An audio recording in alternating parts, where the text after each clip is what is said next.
All rise. Judge Vanderbeek Court is now in session.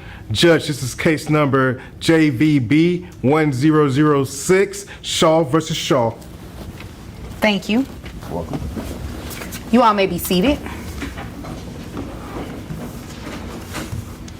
Okay. Amelia Shaw, you brought this case before the court. What's going on? So our daughter has been living with me for 2 years. We're separated, and she's currently not paying any child support. And I thought maybe she would grow up, but I guess it's time to force her hand. So. Okay. Any reason why you're not paying child support? She makes a lot more money than I do. Okay. Is that your only reason? All right, guys, buckle up, because this case is about to get heated. The court kicks off with a classic scenario, an unpaid child support case. Amelia Shaw, the mother, is clearly frustrated, as she's been raising their child alone for 2 years. But here's the twist. The father isn't paying, and he's about to tell us why.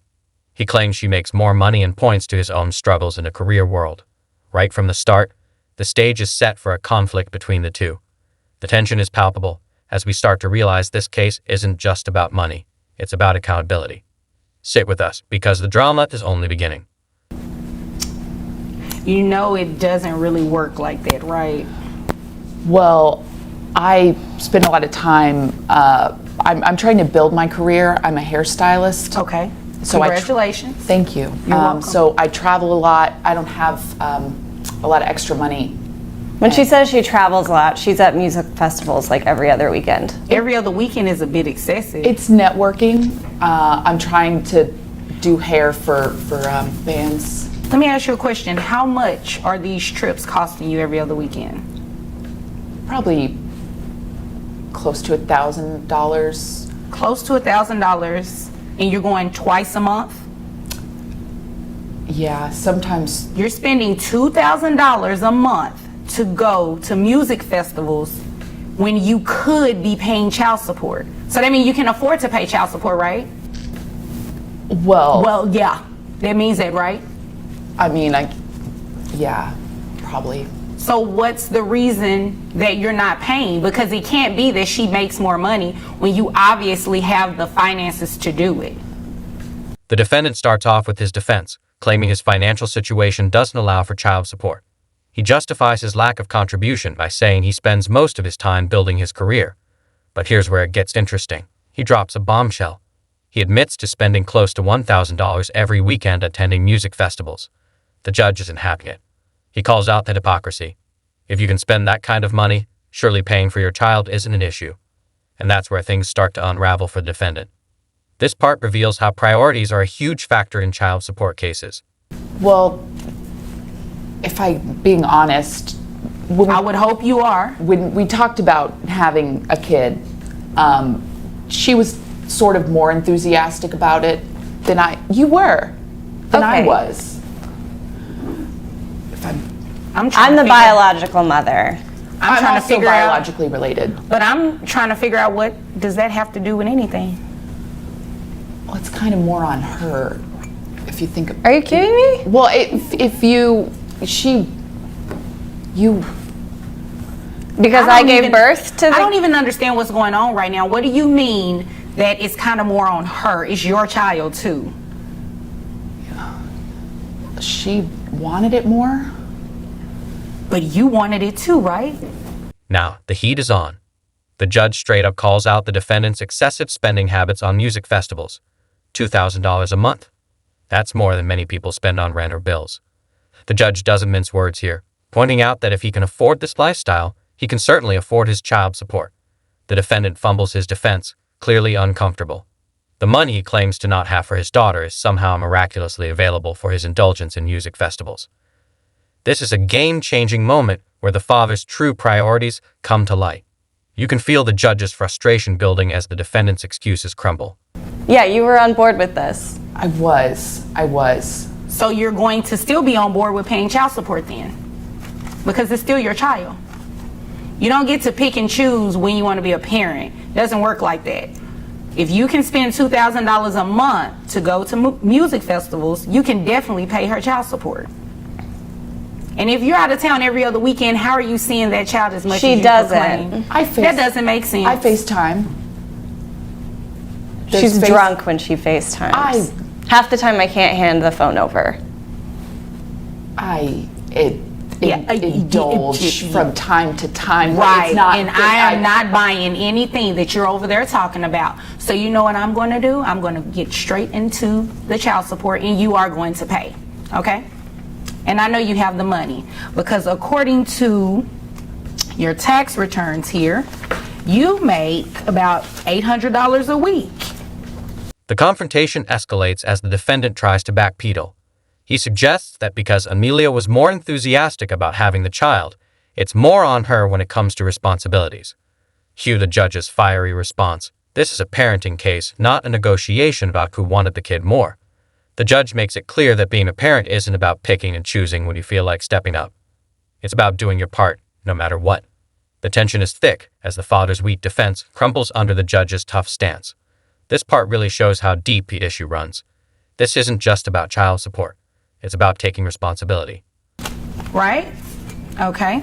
So I have your gross at about $3,200 a month. So you can afford to pay child support because you're spending $2,000 of that to go out of town, and that's based on what you said. That's not based on any calculation yet. Okay? All right. How many children? Just one. Just one child? Okay. So I have your net at $2,474.58. Who pays health insurance? We have Medicaid. Medicaid? Okay. So Medicaid has to be reimbursed to the state because that is a state benefit. So you are the one who is going to reimburse that money to the state.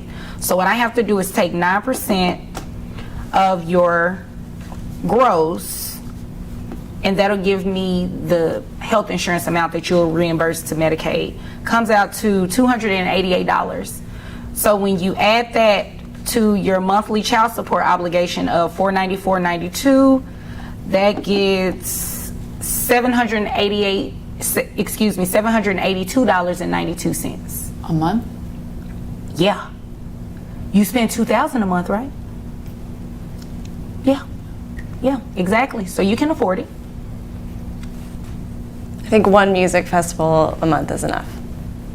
And maybe you should take your daughter with you to the music festival. I don't think so. No? No. Oh. I don't trust that. Oh. Well, you know, now that she's paying child support, you really can't dictate what she does on her weekends. It's kind of how it works. Now we move to the numbers game. The judge lays it out. Based on his income, the defendant is more than capable of paying child support. The judge meticulously explains the child support calculation, making sure the defendant knows exactly what he owes. We see a clear shift in power here as the judge takes control, breaking down the defendant's financial situation. And as if on cue, the defendant reluctantly acknowledges his ability to pay. This is a major turning point in the case. The judge doesn't just talk about law here, he talks about fairness and accountability. The numbers don't lie. I just don't think that's a safe environment for a 3-year-old to be in. It may not be, but until something actually happens, you can't dictate that.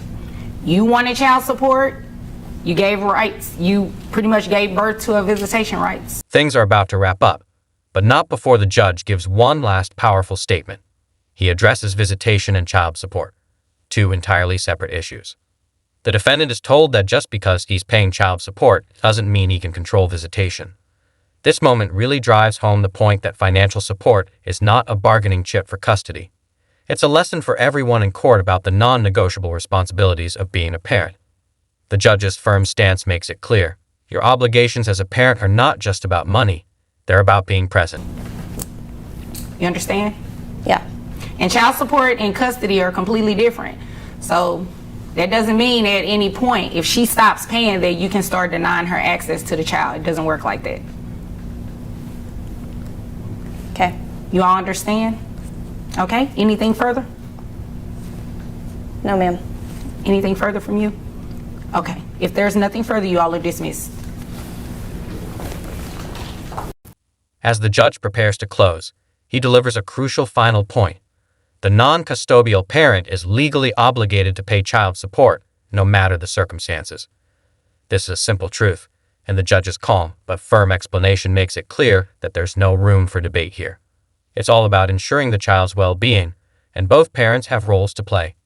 The case may be coming to an end, but the lessons are just beginning.